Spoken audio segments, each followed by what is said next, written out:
नमस्कार, सत्यदर्शन न्यूज मध्ये आपले स्वागत आहे। मी पायल शहा। एक नजर टाकूया आजच्या ठळक घडामोडीवर। मुख्यमंत्री एकनाथ शिंदेंनी कुटुंबियांसह बजावला मतदानाचा हक्क। राज्यभरात आज महाराष्ट्र विधानसभा निवडणुकीच्या 288 जागांसाठी मतदान पार पडत आहे। आज सकाळी 7 वाजल्यापासून संध्याकाळी 6 वाजेपर्यंत मतदान प्रक्रिया सुरू राहणार आहे। सामान्य नागरिकांसह राजकीय नेते मंडळी, अभिनय क्षेत्रातील कलाकार मंडळी देखील आपल्या मतदानाचा हक्क बजावत आहेत। अशातच आज राज्याचे मुख्यमंत्री एकनाथ शिंदे यांनी आपल्या कुटुंबियांसह मतदानाचा हक्क बजावला।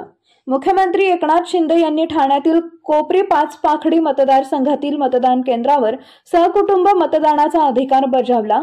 यावेळी मुख्यमंत्र्यांसोबत त्यांच्या पत्नी लता शिंदे, वडील संभाजी शिंदे, बंधू प्रकाश शिंदे, मुलगा खासदार श्रीकांत शिंदे आणि सून वृषाली शिंदे यांनी देखील आज ठाणे इथं मतदानाचं कर्तव्य बजावलं।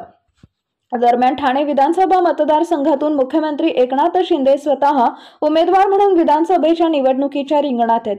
एकनाथ शिंदे उद्धव बाळासाहेब ठाकरे पक्षाकडून आनंद दिघेंचे पुतणे केदार दिघे यांच्या विरोधात निवडणूक लढवत आहेत। त्यामुळे ठाणे विधानसभा मतदारसंघातून नेमका विजय कोणाचा होणार हे पाहणं महत्त्वाचं ठरणार आहे।